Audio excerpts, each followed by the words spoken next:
Hola, ¿qué tal? Muy buena tarde. Estamos en un jueves más de programa, episodio número 4 del Barrilete. Para los que es primera vez que nos sintonizan, el Barrilete es un programa que busca proyectar y fomentar la educación inclusiva en el municipio de Jutiapa hacia toda la comunidad educativa, para los padres, para los compañeros docentes, para los jóvenes, para todas las personas en general que quieran conocer sobre cómo abordar temas de inclusión y temas educativos. Ya estamos finalizando la semana, pero algo importante es que estamos iniciando mes. Un mes que es emblemático para nuestro país porque permite conmemorar ya 201 años de independencia.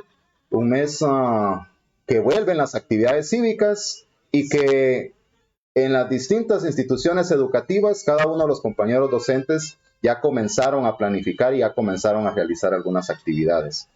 Como siempre es grato, vamos a compartir este programa con Gilberto. Buenas tardes, Gilberto. ¿Qué tal? Mucho gusto, Luis. Aquí estamos ya nuevamente iniciando programa, iniciando mes patrio con actividades respectivas a la patria y bueno, saliéndonos un poquito del paréntesis, el mes de mi cumpleaños, el glorioso 15 de septiembre, por cierto, no tengo los 201 años, ¿va? Pero ya vamos llegando.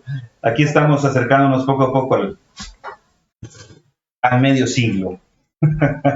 Bueno, hoy tenemos la participación de una querida conocida, amiga, Silvia. Para mí es un verdadero placer poderte tener en este espacio en el cual vamos a tener unas pequeñas preguntitas como la que es de ley aquí en el barrilete. Y bueno, veo que ya te me adelantaste con el cafecito ahí con la taza Craig. En este caso es la taza barrilete. Y Silvia, solo una pregunta así para empezar con este conversatorio. Así, en pocas palabras, es una pregunta que es reglamentaria aquí en el programa. ¿Jugaste barriletes? Claro que sí, yo creo que crecimos en esa época, de entre los 70, 80, 90, donde Jutiapa pues se caracteriza por unos vientos bastante pronunciados en el mes de octubre principalmente, y como tradición de toda la niñez, no era tanto de ir a comprar un barrilete, sino de hacerlo en familia. Entonces sí, tal vez no aprendí al 100, pero lo que sí estoy segura de que los barriletes volaban los que hacían. Sí, llegaban, ¿no? Sí, llegaban. Y por cierto, hablando de barriletes, estamos estrenando escenario. Hoy tenemos aquí con colaboración de una compañera maestra, nos dio la primer pauta de lo que es nuestra escenografía. Sí, poco a poco vamos a ir mejorando el set, ¿verdad? Y todo esto es porque hemos escuchado observaciones, críticas, comentarios de los mismos compañeros docentes y personas que nos ven, ¿verdad? Entonces, agradecimiento para las personas que nos han colaborado con el barrilete. También tenemos nuestras banderitas ya emblemáticas. Ya estamos con todo lo patrio que se puede.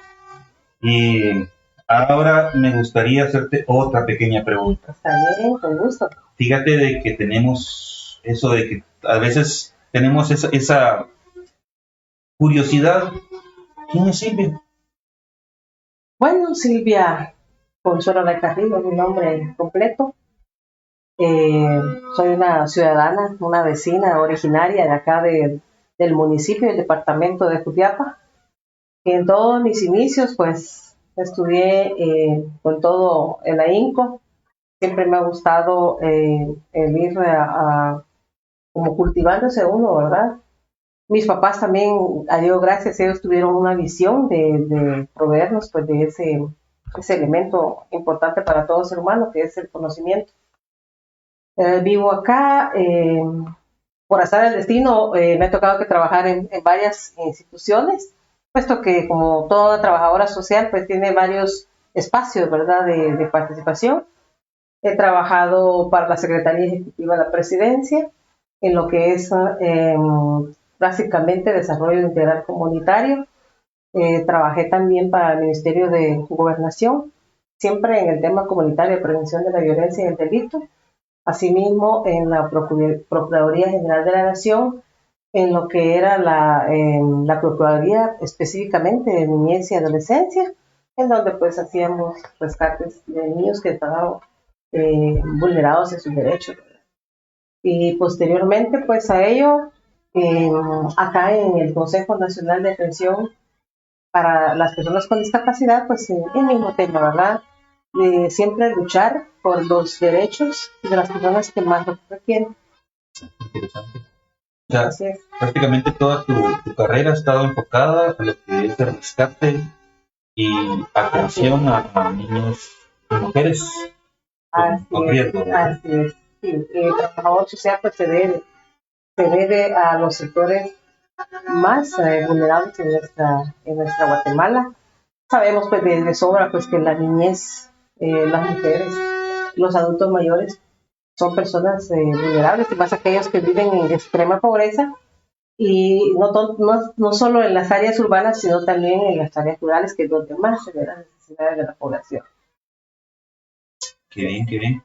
Y veo que cargas tu escudo de CONADI. Sí, ¿Qué significará CONADI? Porque muchos tenemos esa duda. Bueno, si te das cuenta, el escudo de CONADI pues es un barrilete. Ajá. Muy parecido, bueno, es un barrilete parecido al de ustedes, al eslogan. Cada uno de los colores que comprende este escudo de la institución representa a cada una de las discapacidades que se identifican, ¿verdad? En nuestro país y a nivel general. El CONADI es un Consejo Nacional para la Atención de las Personas con Discapacidad. Es una entidad autónoma y está conformada pues por varios ministerios y organizaciones de la sociedad civil. Es decir, CONADI es un conjunto, ¿verdad? Donde son varias organizaciones e instituciones que lo conforman. Uno de ellos es el Ministerio de Educación, ¿verdad? O sea, el Ministerio de Educación es CONADI. Y el Ministerio de Salud también es CONADI, porque también forman parte de ese consejo. Asimismo, el Ministerio de Trabajo y Previsión Social, el Instituto Guatemalteco de Seguridad Social, la Universidad de San Carlos de Guatemala, y asimismo la Procuraduría de Derechos Humanos, así como organizaciones de los subsectores de personas ciegas, personas con discapacidad física, personas con discapacidad auditiva. Cada una de estas organizaciones en sí están conglomerados de acuerdo a su condición de discapacidad y forman parte también de ese consejo. O sea que sí son bastantes instituciones las que se involucran en este proceso. Así es. Y eso está estipulado, o sea, no se les ocurrió así nada más, sino que está estipulado en lo que es la Ley Nacional de Atención a Personas con Discapacidad, específicamente en el capítulo número 3 y artículo 54 de esta ley, ¿verdad? Aquí pues yo les puedo mostrar un compendio de leyes que son las que normatizan pues el trabajo que realiza el Consejo Nacional de Atención a Personas con Discapacidad. Y para ampliarles un poquito, este consejo pues nace a raíz de los acuerdos de paz en el año 1996, ahí es donde se crea esta ley 135 de 96, donde nace el consejo y las instituciones que lo conforman, que les estaba mencionando en ese momento. Claro que a un inicio pues cuando inicia este movimiento aquí en Guatemala fueron precisamente luego de los acuerdos de paz, todas las personas, los militares que quedaron en situación de discapacidad, fueron los primeros que iniciaron este movimiento. Al día de hoy, pues estos movimientos continúan. El Consejo, pues ya ha logrado, pues ampliarse un poco, puesto que inicialmente solo estaban a nivel central. Poco a poco se fueron descentralizando. Hoy en día, a nivel nacional, existe una sede por cada departamento. Y pues su persona acá, su servidora, es la que está representando aquí a nivel del departamento de Jutiapa, aunque anteriormente lo hacía a nivel regional, Jutiapa, Jalapa, Santa Rosa. Más grande. Sí, pero a raíz del año pasado, pues ya nos dejaron directamente acá con el departamento de... ¿Y esos departamentos tienen delegado ahora? Todos los delegados, Oh, qué sí, perdón, todos los departamentos tienen un delegado, ¿verdad? Donde igual trabajan en lo que es la promoción de los derechos de las personas con discapacidad. Y algo muy importante también que debemos dejar ver es, claro, es que el Consejo pues es una entidad autónoma, como lo dije, y es una unidad asesora e impulsora de la política nacional en discapacidad. Nosotros no somos ejecutores, sino que somos asesores, es decir, trabajamos a la par de las autoridades locales, a la par del señor gobernador, a la par de los señores alcaldes municipales, asesoramos a las organizaciones que así lo requieren, ¿verdad? Para poder impulsar, como dije, porque ese es nuestro mandato, impulsar todos los ejes de la política nacional en discapacidad. Qué interesante, Silvia. Y es grato tenerla acá con nosotros. Gracias, aquí estamos a la orden. Tomando en cuenta que este es un programa que permite fomentar la educación inclusiva. Y cuando se habla de discapacidad, no está distante al marco de inclusión que se debe de tener. Y precisamente la temática que vamos a abordar en esta tarde es hacer una mirada hacia la discapacidad. Y ya enmarcado en ello, cuando hablamos de discapacidad para la población, todavía creo que es un tema que no se ha profundizado mucho o no se toma a consideración como se debería dentro de la misma clase social. Entonces, hoy es cuando que podamos explicar un poco esto, ¿verdad, Silvia? Cuando hablamos de discapacidad, ¿a qué nos estamos refiriendo? Para que la gente también ya comience a dimensionar un poco más ese concepto. Eso es muy importante lo que usted dice, compañero. Hemos tenido, por desconocimiento muchas veces equivocamente, la mala conceptualización de lo que es discapacidad.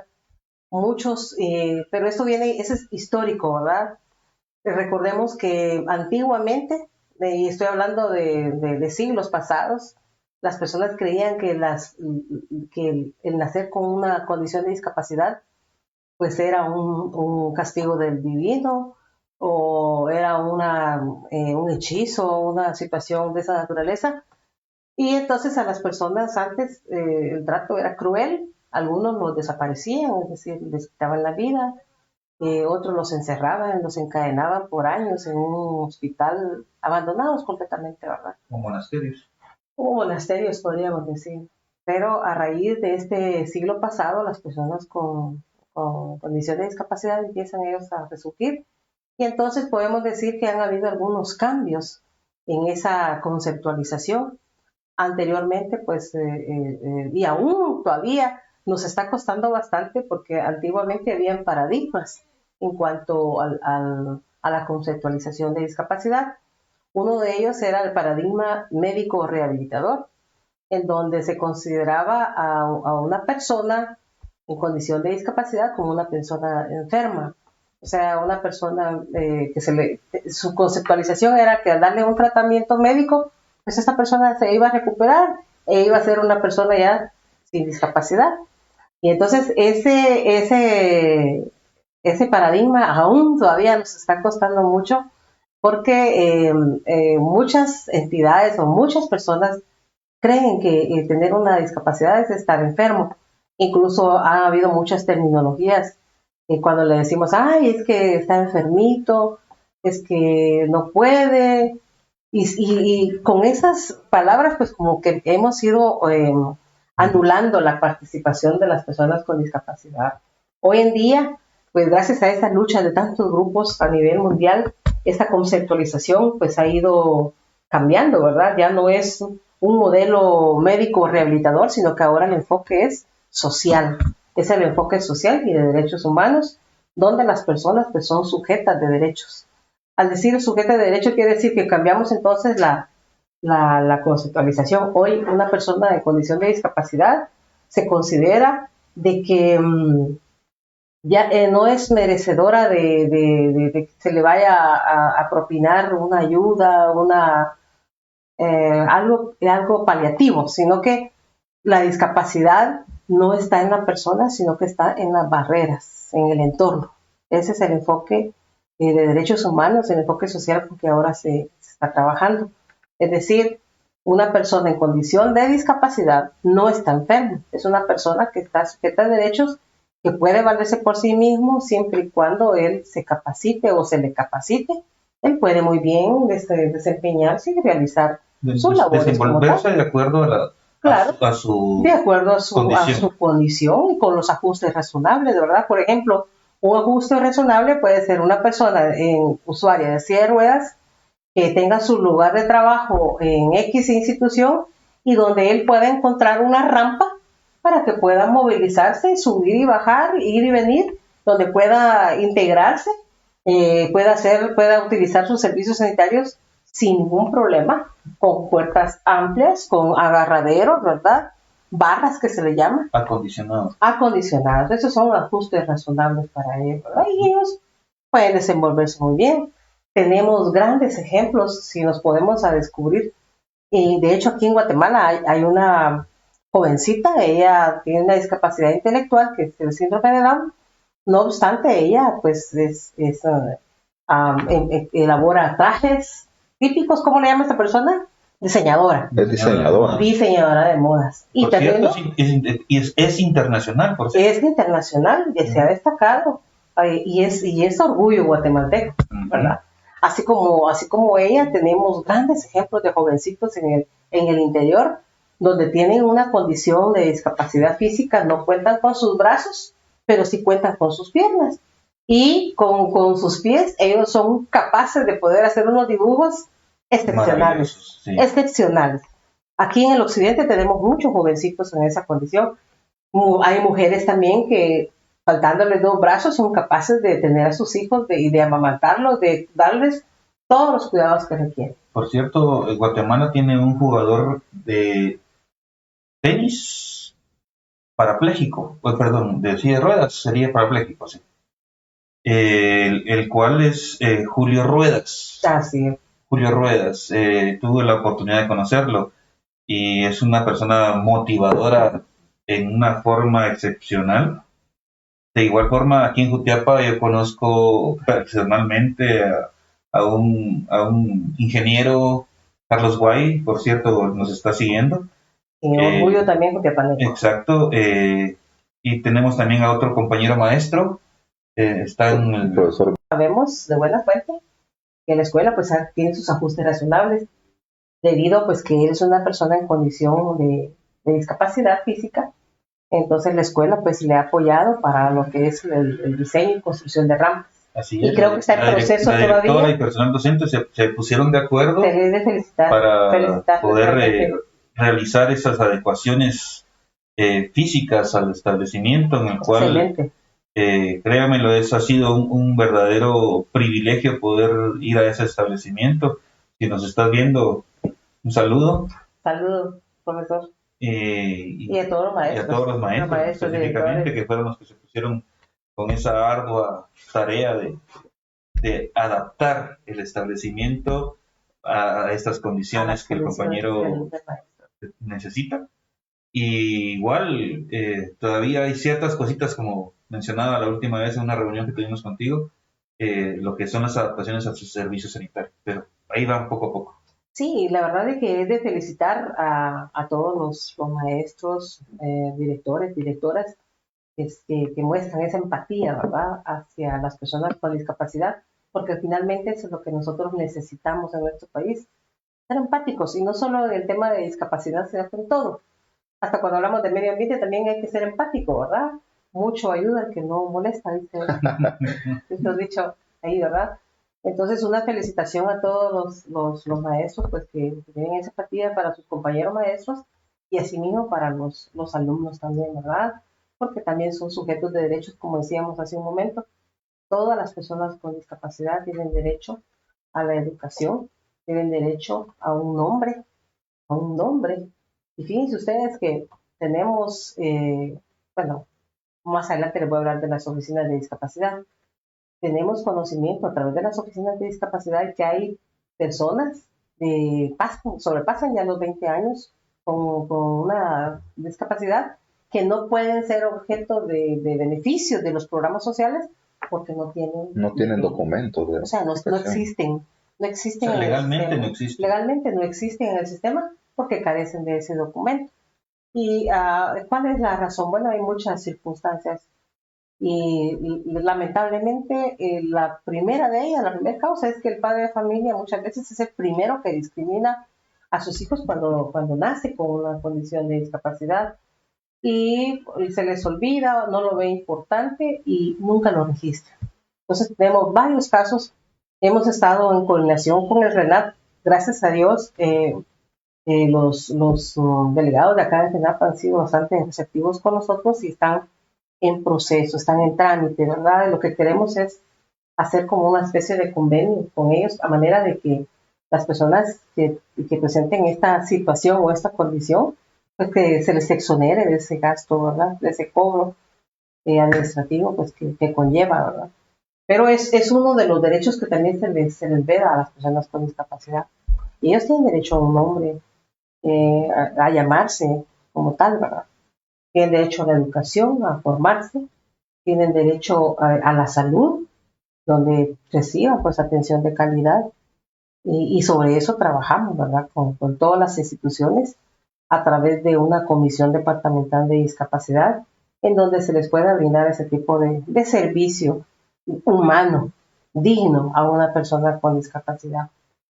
Porque hemos recibido también muchas denuncias, por así decirlo, donde falta empatía de personal en ocasiones, ¿verdad? Donde ven a una persona con discapacidad, yo no lo quiero atender, atenderlo tú.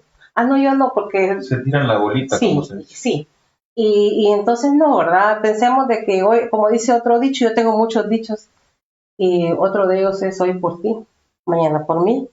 No sabemos, miren, la discapacidad es un tema muy complejo, porque la discapacidad se adquiere desde nacimiento, por genética o por algún mal procedimiento en el momento del parto, o bien se adquiere en el tiempo por algún accidente, una bala perdida, Dios no lo quiera. Entonces la discapacidad también se adquiere y no podemos decir, pues yo nunca voy a tener una discapacidad o en mi casa nunca, jamás me van a hacer un hijo, un nieto, un bisnieto con discapacidad. No lo sabemos, solo el de ahí arriba lo sabe. Y fíjense que en este sentido hay un caso muy específico. Le voy a contar, si alguno tiene oportunidad de meterse a las redes sociales, puede buscarlo. Hay el caso de una jovencita que cuando nació, tras un mal procedimiento quirúrgico o médico, vamos a decir, al momento de nacer, una mala práctica, viene el médico y ya estaba naciendo y teniéndola en sus manos, se le resbala y la niña cae al suelo. Viene y la recoge de inmediato, la vuelve a levantar y en el segundo intento se le vuelve a caer. La niña sufre en ese momento una lesión cerebral en esta parte de acá atrás. Entonces el diagnóstico que le dan después es de que la niña va a quedar parapléjica y que no va a poder movilizarse. Aún así, el apoyo de los padres, es que ese es un punto muy importante. El apoyo de los padres, ¿cuánto tiene que ver en el desarrollo y crecimiento de una persona con discapacidad? Los padres de esta niña nunca la abandonaron, siempre estuvieron con ella. La niña creció, llegó a los 9 años, acostada en la cama, no solo lo que movía eran los ojos, y a través de eso ella contestaba sí, no, sí, era un apretón de ojos, y dos, pues eran dos era un no, ¿verdad? Entonces, bueno, en cierta manera, la señora miraba que a veces la niña se ponía inquieta, y lo que hacía es que le ponía unos auriculares para que escucháramos. Y miren ustedes qué increíble, que la niña a través de la música fue rehabilitándose. Y hoy en día la jovencita ya tiene más de 20 años, es preciosa, es hermosa. La han presentado en algunos programas de televisión. La niña ya camina, aprendió a levantarse, aprendió a caminar. Sí, está estudiando, claro, no va a ritmo como se quisiera, acelerado, pero está estudiando y está aprendiendo. Pero ha desarrollado una voz increíble. Ella para hablar tiene dificultad. Ella tiene dificultad para hablar por la misma lesión cerebral, ¿verdad? Porque todo está, la coordinación es lo que a ella le cuesta, ¿verdad?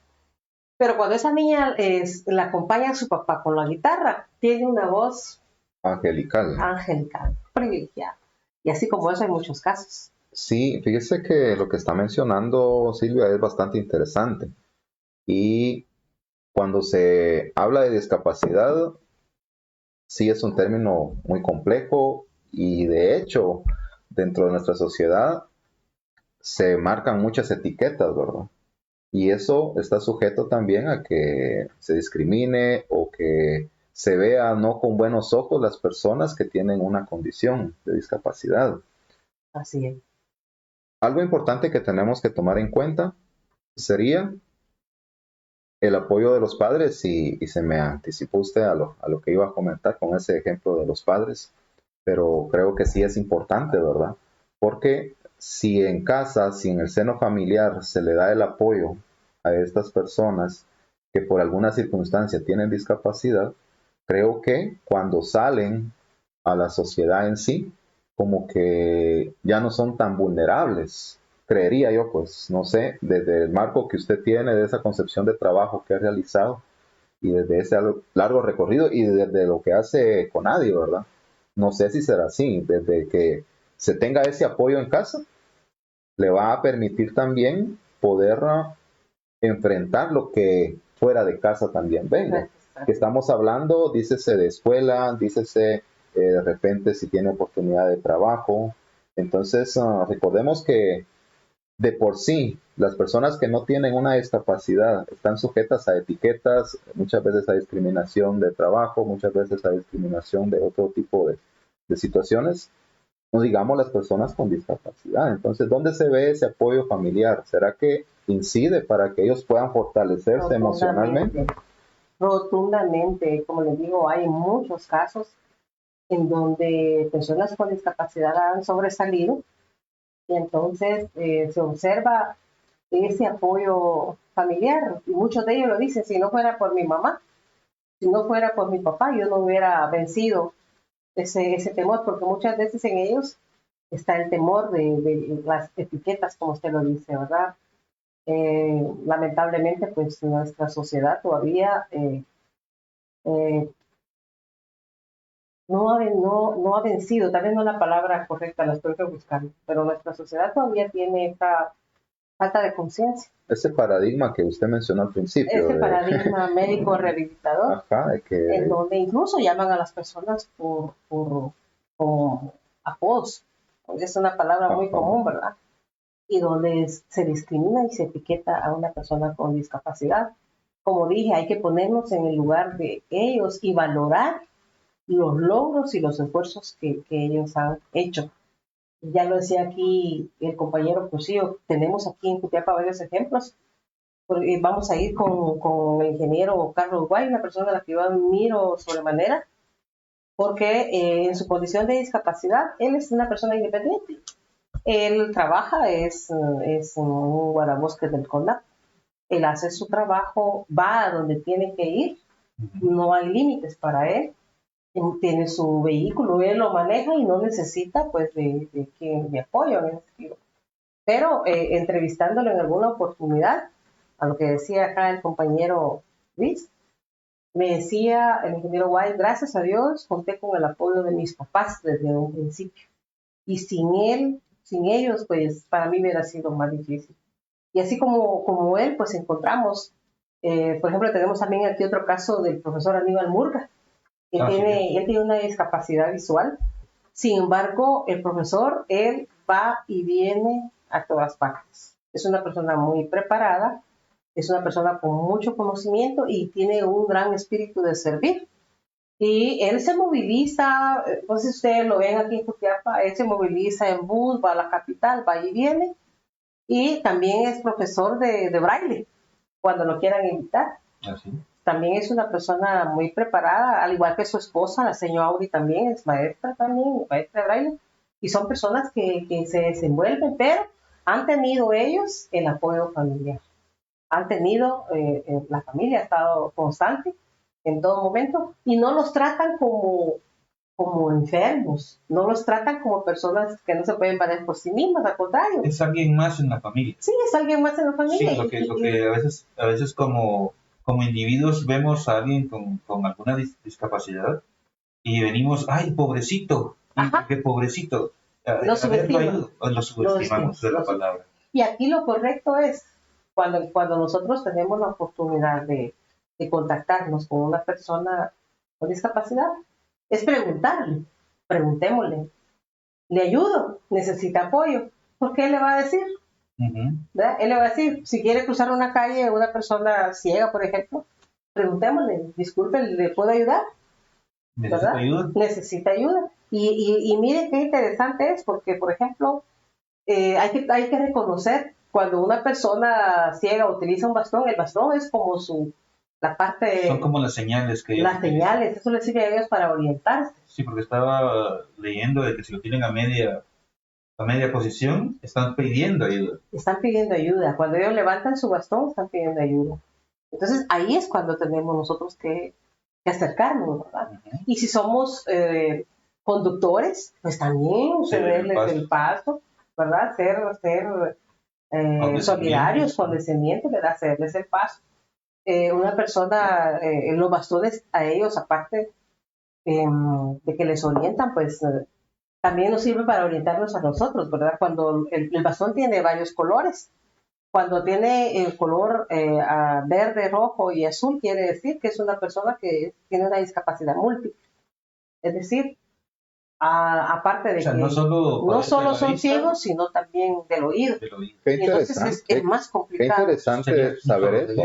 Qué interesante saber eso, porque muchas veces nosotros pensamos de que es un bastón y es un bastón, solo se le facilita para que pueda caminar, pero sí tiene su significado. Tiene su significado. Y lo que usted está mencionando, Silvia, es importante que como sociedad, como parte de esta ciudadanía, que así como exigimos, también tenemos que dar, ¿verdad? Así. Conocer y generar una cultura de la atención hacia las personas con discapacidad.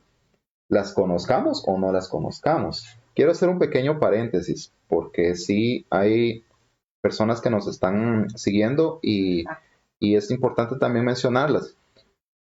Recordando de que hoy estamos hablando en este episodio número 4 sobre discapacidad, hacer una mirada hacia la discapacidad y también poder generar un punto reflexivo para cada uno de nosotros en poder atender esta condición hacia aquellas personas que la tienen.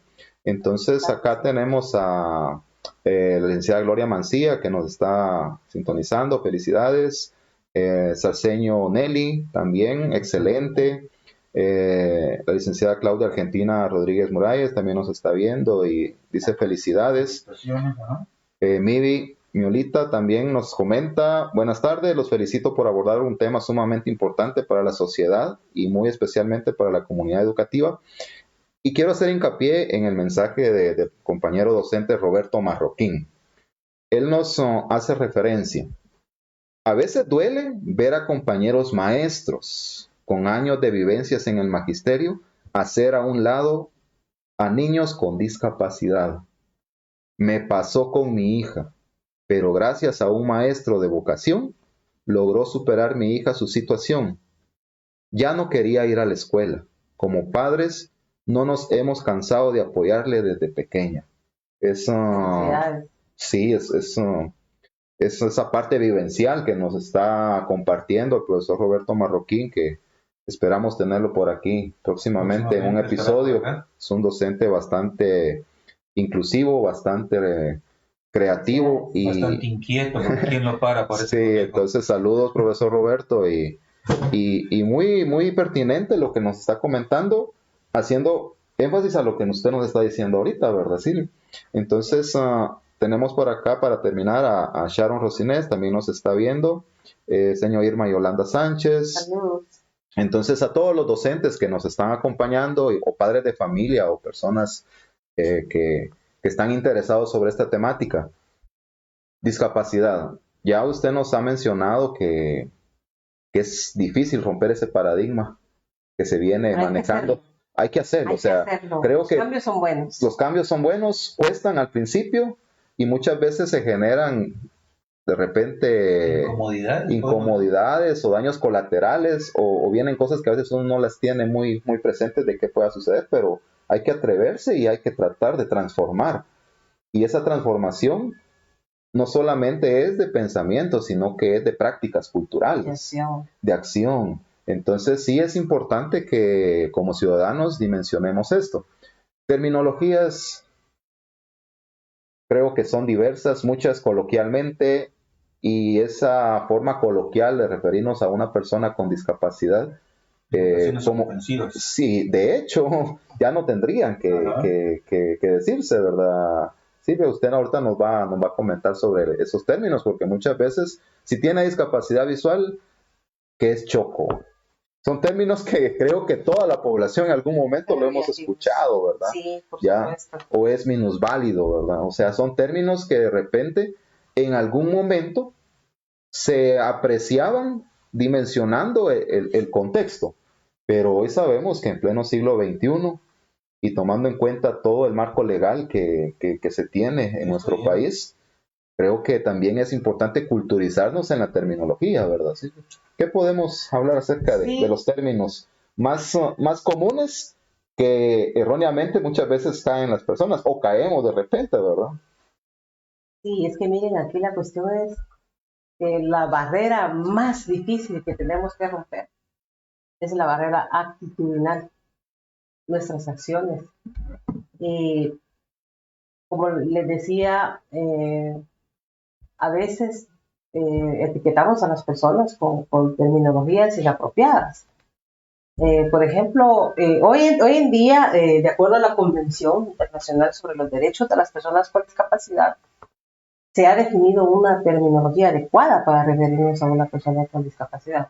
Por ejemplo, anteriormente nosotros escuchamos, incluso en muchos líderes en nuestra comunidad, escuchamos nosotros, tal vez por desconocimiento, ¿verdad? Les decimos personas especiales. No, ellos no son, o sea, personas especiales somos todos. Yo soy una persona especial, usted es una persona especial, al igual que usted. Entonces, llamarlos personas especiales no es apropiado. Discapacitados, es que ellos son discapacitados, no. Porque al decir discapacitado, de una vez la palabra que le anteponemos es dis, de una vez lo estamos anulando, lo estamos aniquilando, por así decirlo. Entonces, discapacitados tampoco es un término adecuado, ¿verdad? Con capacidades diferentes, decimos, tampoco es adecuado capacidades diferentes, porque todos tenemos capacidades diferentes. Por ejemplo, una de mis capacidades diferentes, les he de decir, tal vez ustedes no lo conocían, pero me encanta la música. Y de hecho eso viene de familia, mi papá era músico, entonces yo puedo tocar algunos instrumentos musicales y también me gusta cantar. Entonces, esa para mí es una capacidad diferente. No todos tenemos cualidades. No todos la tenemos, pero de repente ustedes tienen otra. De repente el profesor, por ejemplo, para la locución, yo no tengo esa capacidad que tienen ustedes. Nosotros tampoco. Parece que... Entonces cada quien tiene diferentes capacidades, ¿verdad? Minusválido, esa palabra, alguien me va a decir, sí, pero aparece en la Constitución de la República de Guatemala. Sí, ¿hace cuánto se creó la Constitución de la República de Guatemala? Creo que estábamos en 1800 y algo. Entonces, en este momento, a través de un departamento de incidencia que existe en el CONADI, se está trabajando a nivel de Congreso para hacer ese cambio, ¿verdad? La modificación a ese artículo, para que ya no aparezca así. Entonces, no se le llama entullidos, minusválidos, personas con capacidades diferentes, personas especiales. Lentes, ojos en vitrina, que le decían ahora. Ojos en vitrina. Sí, pero realmente, con todo esto que mencionas, uno de adulto a veces suele ser cruel para poder referirse a una persona. Normalmente somos buenos para poner apodos, pero realmente a veces, o la mayoría de veces, el más cruel es el mismo niño. El cómo un niño se refiere a otro niño, los apodos, el trato, el aislamiento que le hace un mismo niño a otro niño de su misma edad. Bueno, entonces Esa es otra parte muy importante que estás tocando. En cuanto a quiénes son los primeros, porque muchas veces el padre de familia confunde y cree que el niño va a ir a educarse a la escuela. Ojo, el niño, la educación comienza en la casa, es la primera escuela. Los padres de familia son responsables de la formación de sus hijos. Para comentar que soy también docente, también ejercí la docencia en un establecimiento privado de acá de Jutiapa. Entonces, de buena fe sé de que los niños, todo lo que ellos aprenden de 1 a 6 años es lo que les va a formar su carácter para toda la vida. Si de 1 a 6 años nosotros lo formamos bien, así como él es en esa etapa de formación, así va a ser el niño. Si lo formamos mal, igual vamos a tener monstruitos, ¿verdad? Para toda la vida. Entonces, pero ¿quiénes son los primeros que forman, que educan? Es el padre de la familia. Los niños que llevan ya esa formación de etiquetar, de poner a todos, está en la educación que le han inculcado los padres, porque el maestro muy bien, cuando llegan los niños a la escuela ya de 6 años en adelante, el maestro va reforzando, reformando, ¿verdad? Algunas cuestiones. Corrigiendo, pero principalmente la educación está en casa. Entonces pienso yo que mucha de la responsabilidad de nuestros niños, que sean... ¿cómo le podemos llamar? Que sean un espejo. Un espejo, eso es como un espejo de lo que ellos traen de su casa. Entonces, considero que es importante también trabajar con los padres de familia, ¿verdad? Porque ellos son los primeros que encargados de formar a sus hijos. Y el ir cambiando ese pensamiento, esa ideología, esa cultura, el ir modificándolo. Muchas veces sabemos de que cuesta mucho el cambio. Yo creo que a casi nadie le gusta, muchos se enconchan y les gusta permanecer. Pero es que yo así soy, así he sido toda la vida y no voy a cambiar, ¿verdad? Aprender no nos cuesta, pero desaprender creo que nos lleva más trabajo. Es lo más difícil. Y entonces nosotros, y más como docentes, también tenemos que ir generando ese cambio. Y fíjense que los docentes juegan un gran papel, a todos los docentes están escuchando, nos están viendo esta oportunidad, pues un abrazo, este es un abrazo en lengua de señas. Así es. Un abrazo, un saludo en esta tarde. Esta también es buena tarde en lengua de señas. Un saludo para todos ellos. Tenemos una gran labor, porque los niños, cuando están en esa edad, en la primaria principalmente, es la edad de la inocencia, donde también lo que el maestro dice, eso es. Es ley. Y es ley. Entonces tenemos como maestros también una gran labor, y felicidades a los maestros que son empáticos y que sí trabajan lo que es la inclusión en sus aulas. Pues antes de que continúen, quiero comentar, ahí nos está observando Sharon Moreira, es la directora inclusiva que hemos estado mencionando, que ha tenido el a bien poder acondicionar ese establecimiento. Y con respecto a lo que estábamos hablando, que los niños suelen ser los más duros, podemos decir la palabra, para poder... Demasiado sinceros. Demasiado sinceros. Dice que su señor padre sufrió mucho por su discapacidad física, ya que le decían Chenko, y por eso mismo él dejó de estudiar. O sea, el maltrato que como mismo niño, como tú lo dices, no venimos como padres, digamos responsables, corregir en buen momento y en buena manera, pero es corregir, no castigar. Corregir, son cosas muy diferentes. Exacto. Y venir y decir, mira hijo, se dice, se hace. Como padre tenemos que empezar a dar esos buenos ejemplos. Así es. Como padres y en todo sentido. Como padres, hijo, momento, la basura no se tira ahí, se tira en tal punto. O momento, en la mesa, pues no se puede hablar, con celular, guardar. Vamos a comer, vamos a comer. Son cuestiones elementales que como padre de familia, pues son los obligados a corregir a sus hijos. Y lo que menciona la profesora es cierto.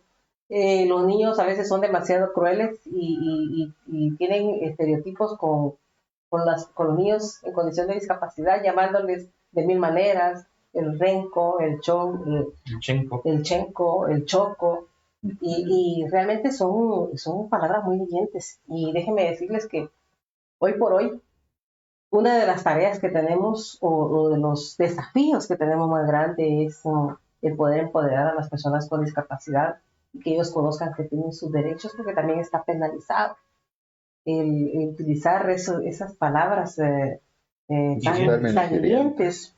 Eso puede ser motivo de una denuncia por discriminación, ¿verdad? Y eso es bueno que la población sepa que las multas van desde de 5 a 8 mil quetzales. Tengo entendido. Y tal vez para alguien pueda ser algo irracional o algo ilógico, ¿verdad? Porque consideran de que es un sector de la población que tal vez es menor en comparación a otros, ¿verdad? Y eso es totalmente erróneo. O sea, sabemos que hay una comunidad con personas con discapacidad bastante grande. Y el problema es que no se ha logrado visibilizar los derechos de estas personas. Algo que es importante mencionarlo, Silvia, y creo que usted lo hizo como referencia, para que se pueda tener muy en mente que la discapacidad puede aminorarse según la accesibilidad que pueda tener la persona y el empoderamiento que también éste pueda tener. Entonces, el ejemplo es enmarcado si tiene una discapacidad física, por ejemplo, y utiliza silla de ruedas, bueno, que pueda tener ese ambiente ajuste razonable. Ajuste razonable, ¿verdad? Que en otras palabras, no sé si estoy bien o estoy errado, sería poder tener el acceso, ¿verdad? A lo básico o a lo elemental para que él pueda desenvolverse de la mejor manera, tomando en cuenta la discapacidad que tiene. De la misma manera, las personas que tienen una discapacidad visual, que padecen de ceguera o tienen ceguera, la utilización de su bastón, por ejemplo, ¿verdad? La señalización en las paredes. La señalización en las paredes, en los servicios. Fíjense ustedes de que ya, por ejemplo, McDonald's en la ciudad capital, me imagino que aquí también, porque es una cadena. Es una cadena de tiendas. McDonald's que nos manden hamburguesas por la publicidad. Sí, perdón, no lo teníamos que decir, ¿verdad? Bueno, algunos restaurantes ya muy importantes aquí en Guatemala ya están implementando lo que es la carta, el menú en braille. Eso es muy importante y es muy elemental, porque muchas personas ciegas saben leer y escribir en braille, entonces para ellos no se les dificulta.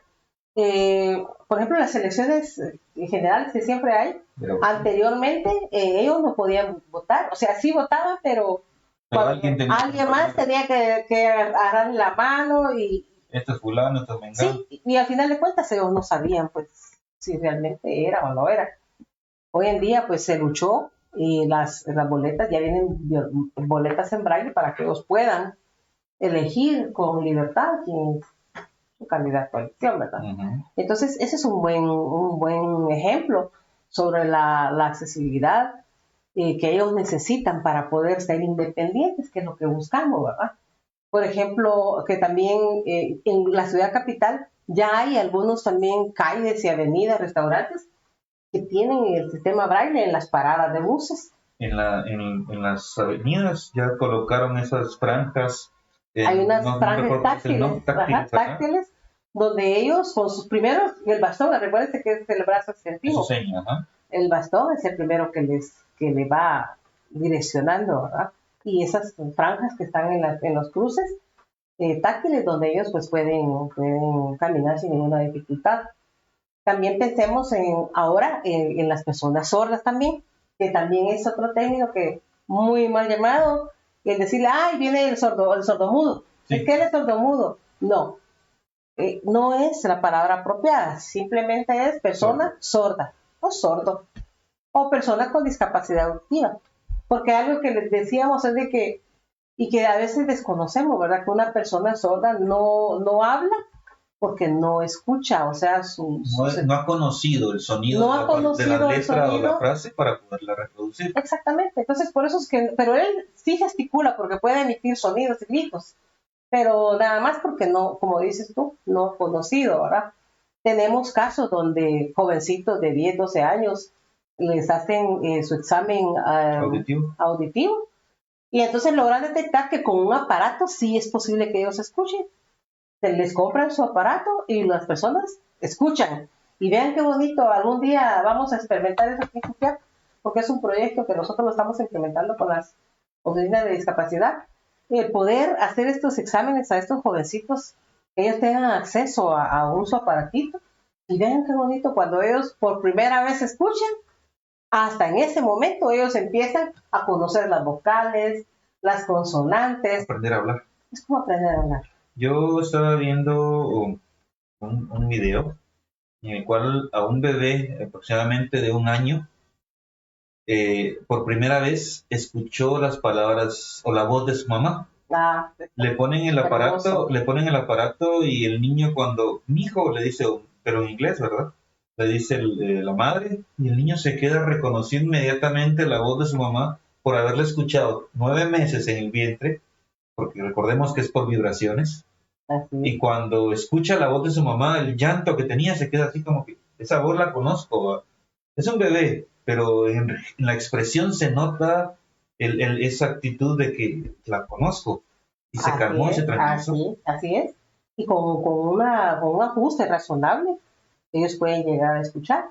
Y es que si nos metemos, miren, este mundo de la discapacidad es un mundo tan hermoso, porque si nos ponemos en los zapatos de una persona sorda, una persona que no escucha, solo imagínense nosotros cuando a veces se nos tapa el oído por X y, por jabón o por el agua que nos fuimos a una piscina, cómo es un mundo de silencio, donde solo pueden ver, pero no pueden escuchar. O sea, los peligros que ellos enfrentan, imagínense ustedes una sirena que esté sonando porque viene la ambulancia a toda velocidad, ellos No se pueden quitar. no se pueden quitar. O un momento sísmico donde suenan las sirenas de alerta. Todo el mundo sale corriendo y ellos se quedan jugando, haciendo sus cosas, porque no escuchan. Y entonces, para ellos también tenemos que ser ecuánimes y también tenemos que brindarles también la atención necesaria, ¿verdad?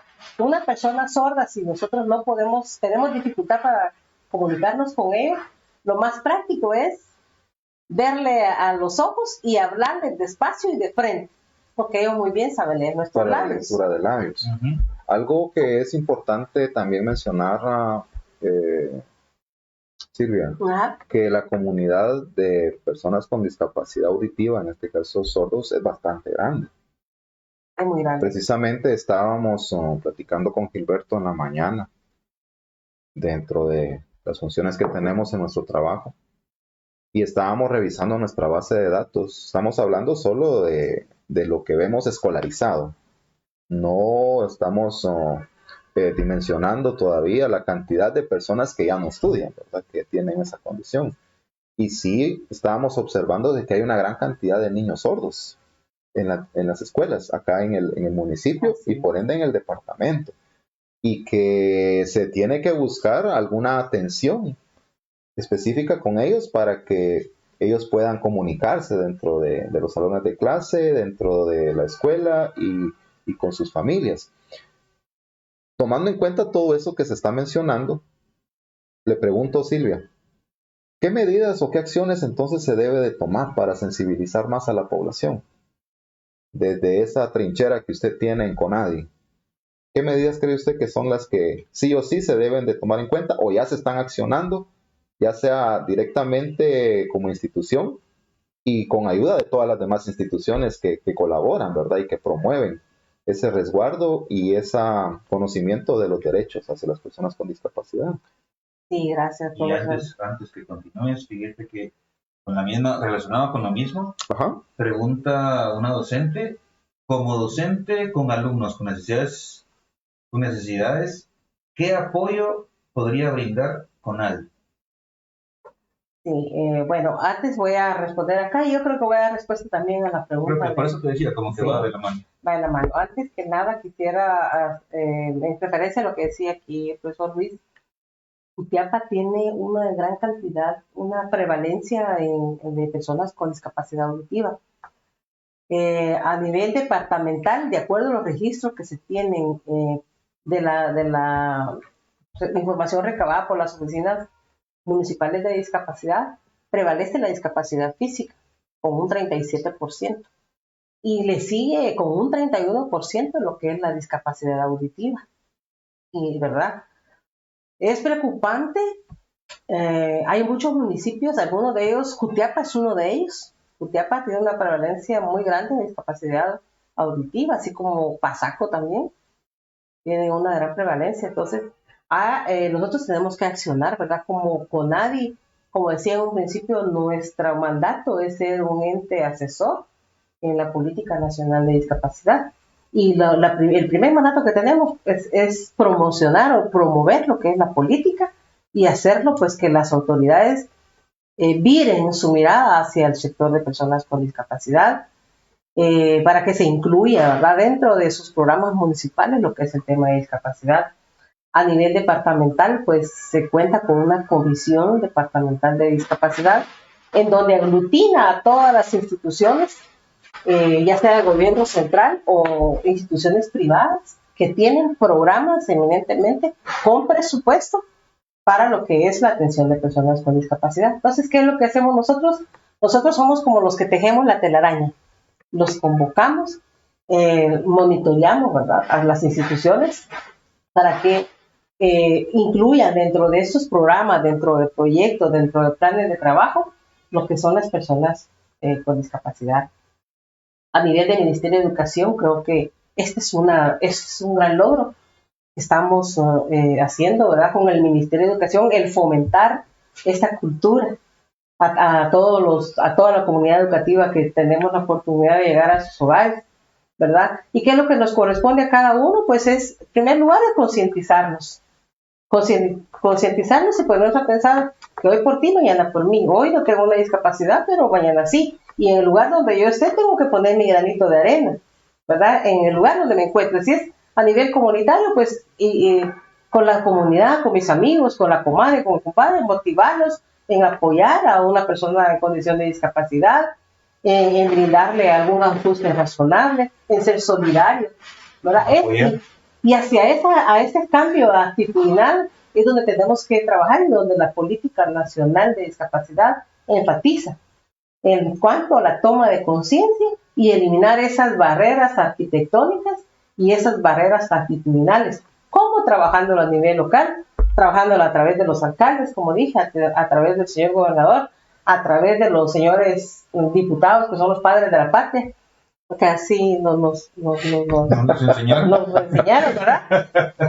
Y como dije y repito, a nivel institucional, velar para que todas las instituciones que tienen sus programas, que incluyen incluso si no tienen un eje o un programa específico, verlo a través de líneas transversales, ¿verdad? Por ejemplo, si vemos SOCEP, pues ellos tienen un programa de atención a personas con discapacidad. Si vemos Almaga también, tienen un eje transversal de atención a personas con discapacidad. La CESAN también. El Ministerio, incluso el Ministerio de Ambiente también tiene ejes transversales para la inclusión de personas con discapacidad. La SDS tiene programas también específicos, que son algunos, se me va la palabra en este momento, subsidios. Son algunos subsidios familiares donde ellos priorizan a niños en condición de discapacidad que viven en extrema pobreza, que no tienen ningún otro tipo de recurso. Entonces se les da ese subsidio, que son por 4 años, niños principalmente pues que van a la escuela, ¿verdad? El Ministerio de Educación, a su vez, también tiene becas para niños con discapacidad. Y el CONADI, que como les dije, es un ente ejecutor, sin embargo, tenemos una cartera ahí de becas para personas con discapacidad a nivel preprimario, primario, básico, diversificado. Eso sí, esas becas que se otorgan tienen que ser bien priorizadas. Sí, priorizadas, porque realmente que vayan a niños que las necesiten y que tengan una discapacidad, que sean de extrema pobreza y que tengan ese interés y ahí sí que interés grande en por aprender, porque estas becas no las pierden. Si la adquieren desde el nivel preprimario o primario, esta beca les continúa hasta que llegan a la universidad. Y lo interesante acá con las becas de CONADI, porque las becas del Ministerio de Educación son diferentes en cuanto a los montos, porque las becas de CONADI, por ejemplo, a nivel preprimario, son 1,000 quetzales por año, lo que se le otorga al niño. Si está en nivel primario, son 2.000 quetzales por año. Si pasa a nivel básico, serían 3.000 quetzales por año. Si va a nivel diversificado, son 4.000 quetzales por año. Y si lleva a la universidad, son 5.000 quetzales al año. Entonces va de esa manera, y el promedio que tiene que conforme tener, conforme el nivel, así es la dotación. La dotación, pero hablemos lo claro, es por año. Por año. Sí, porque a veces confunden. Por año, sí. Sí, por año. Y los desembolsos se hace 1 o 2 veces al año, ya sea a mediano o a final, ¿verdad? Uh-huh. Y como dije, los requisitos pues son mínimos, ¿verdad? Que el niño sea de extrema pobreza, que tenga alguna discapacidad, que tenga interés en aprender, que no tenga beneficio de ningún otro programa. Eso sí, porque a veces tienen becas con Mineduc, a veces tienen con el MIDES. Tienen subsidios también, entonces esos niños pues no son elegibles, ¿verdad? Porque lo que queremos es llegar a más, porque las necesidades son grandes y hay una gran población de discapacidad. Solo en el departamento de Jutiapa, de acuerdo al último censo, sobrepasan los 50.000 personas que viven en esa condición de discapacidad. Acá en el municipio de Jutiapa, de acuerdo a la encuesta, sobrepasan los 14.000 personas, ¿verdad? Entonces, hay una gran población y no podemos brindar también las ayudas a todos. Entonces, sí tenemos que ir pues, buscando. Y como repito, CONADI pues no es ejecutor, sin embargo, tenemos esa cartera a solicitud de los que integran el consejo. Han visto esa necesidad. Y también tengo conocimiento que el MIDES también está brindando becas. Asimismo, la Universidad de San Carlos de Guatemala también está otorgando becas, según tengo entendido, porque ellos también tienen su política educativa. Son becas infinitas. O sea, ahí no hay un límite, no hay cupo. Para estudiantes que van a la universidad y que quieran seguir preparándose, pues la Universidad de San Carlos también una vez inscrita en San Carlos también tiene ese beneficio. Y con la beca de CONADI, pues los niños con o los jovencitos, mejor dicho, con una beca que para la universidad, por ejemplo, él puede elegir la universidad que él quiera. Ahí no hay ningún problema. No tiene que ser puramente estatal, ¿verdad? Y el último requisito es que el niño pruebe. Obviamente, ¿verdad? Sí. Porque si reprueba, ahí pierde su beca, ¿verdad? Sí, o sea, hay beneficio, pero también debe de haber cierta responsabilidad de parte de la persona que esté beneficiada. Y el promedio, 60 puntos, o sea... Lo mínimo. Sí, lo mínimo, ¿verdad? Lo que queremos es pues que los jóvenes pues se preparen, ¿verdad? Porque solamente la educación puede ser la que nos puede abrir puertas. Y claro, ellos también tienen todo el derecho a la educación y sobre eso estamos trabajando. Hay convenios también con INTECAP. Con INTECAP también hay convenio para que también forme y capacite a jóvenes que tengan ese interés, ¿verdad?, en prepararse. Crear esas habilidades en el individuo. Así es, porque también recordemos que la oferta laboral, pues para una persona con discapacidad es complicada, no digamos para una persona en condición de discapacidad. Entonces fomentamos también lo que es ¿cómo se llama? El autoaprendizaje, el emprendimiento laboral. Emprendimiento laboral. Hay algunas instituciones, felicitamos a Cooperativa Recuerdo, ha estado trabajando muy, muy profundamente a nivel de las organizaciones en los municipios, capacitando a mujeres, niñas, en lo que son algunos proyectos, vamos a decir así, habilidades que ellos puedan tener, ¿verdad? Hablemos de elaboración de canastas, elaboración de bisuterías, esos adornitos que hacen, elaboración de shampoo, desinfectantes, incluso también en cuanto a la preservación del medio ambiente, siembra de arbolitos. Hay muchos que no le dan la importancia que requiere este tema de la reforestación, pero también es importante. Hay que conservar también nuestro ambiente para que este calorcito ya no se sienta mucho. Ya casi para terminar este espacio, siempre agradecemos a todas las personas que han estado en sintonía con nosotros. Mario Ríos, felicidades compañeros, un saludo hasta Tezcatempa, licenciado Mario. Saludos, licenciado Wesley Herendi Castillo, ella es de San José Catempa, si no estoy mal. nos dice excelente trabajo, la importancia de la educación emocional en los docentes hacia los niños con capacidades especiales también es importante. El mundo ya es demasiado aterrador. Realicemos nuestro mejor trabajo como docentes, y creo que tiene mucha razón, señor Wesley. O sea, hay que ser tolerantes, hay que ser empáticos, nosotros los docentes, para poder proyectar eso hacia los estudiantes. El profesor Roberto Marroquín nuevamente nos comenta por acá: en mi escuela, es una anécdota, en mi escuela hace unos años teníamos a Cristian, que no hablaba, tenía problemas de audición. Un día lo subí a mi camioneta para pasar dejándolo a su casa. Le subí el volumen al radio y cuando lo vi, iba moviendo su cabeza al ritmo del bajo de la canción. Así descubrimos su problema y le conseguimos un aparato. Entonces son experiencias que son de las experiencias que en este caso vemos en un mensaje, pero así como esto, sabemos que hay muchos docentes que han tenido esa experiencia de tener niños con discapacidad.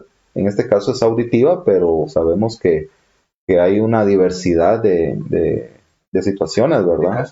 De casos, y que cada uno puede ser atendido de una forma distinta, tomando en cuenta la situación en que se tiene. Armando Guay dice: saludos cordiales, excelente programa. Pues saludos, Carlitos. No sé si será el mismo. Sí, ¿verdad? Sí, a mí me parece como Armando Guay. Paolita Ram dice: saludos Ligda y equipo Crey. Saludos, licenciada. También Magda Ramírez Yaquian. Saludos, licenciada. Sí, Jalpatagua. Ahí estaremos con usted. Ya casi para terminar, Silvia. CONADI. Sabemos que es el consejo a nivel país. En Jutiapa ya sería departamental, sería el CODEDIS. ¿Sí? Bueno, la CODEDIS es una comisión. Es una comisión. Una comisión donde asesoramos como CONADI. Ah, perfecto. Bueno. Sí. Ok, entonces, ya para terminar, ¿dónde podemos ubicar las oficinas de CONADI? ¿Hay o no hay? ¿Dónde están para la atención? Para todos estos docentes que nos están viendo y de repente tienen inquietud con saber un poquito más sobre las becas que usted menciona. No, y de hecho, pues estamos al servicio de toda la comunidad educativa, lo que le podamos servir. Aquí a través de mis compañeros, la licenciada Gloria Mancilla, que es con la que coordino directamente, y con los compañeros aquí, con Alberto, con Gilberto, perdón, ya te estoy cambiando nombres, con Gilberto y con Luis. Pues, a través de ellos se pueden comunicar por alguna necesidad que ustedes tuviesen o alguna inquietud que se les presentase, en la Oficina Municipal de Discapacidad, que queda justamente en el edificio de proyección social de la municipalidad. Ahí tenemos un espacio donde los pueden pues ubicar, ¿verdad?, en el momento que lo requieran. Su servidora casi nunca la van a encontrar ahí, puesto que mi trabajo es puramente de campo. Entonces yo visito varios municipios, les comento, estamos trabajando con las municipalidades. Hemos logrado abrir, gracias a Dios, al momento 7 oficinas de discapacidad. Tenemos la oficina aquí en Jutiapa Cabecera, está la oficina en El Progreso, en Asunción Mita, en Atezcatempa, en Jalpatagua, en Moyuta y en Pasaco. Esos son los 7 municipios que tenemos ya oficina de discapacidad, donde hay una persona o más en atención a personas con discapacidad, donde ellos realizan lo que es el diagnóstico a nivel de municipio, los registros y donde gestionan pues el apoyo que las personas tienen, ¿verdad? Porque hay muchas necesidades. Ellos lo gestionan a través de todo el aparato estatal que tenemos y también ONGs que también nos apoyan. Estamos también ahí sí que haciendo incidencia con otros municipios como Quesada, por ejemplo, que esperamos que el alcalde pues, pueda apoyar esta iniciativa. Próximamente vamos a aperturar la oficina en Yupiltepec, que ya contamos con el apoyo del señor alcalde, y esperaríamos que también con MAPA podamos tener una oficina. Bueno, quisiéramos en todo, ¿verdad? Pero esto no depende de nosotros, sino que de la voluntad política de los señores alcaldes. Algunos, pues, no hemos tenido dificultad, a otros, pues, nos cuesta un poquito más. Como digo, requiere de la voluntad política. Paciencia.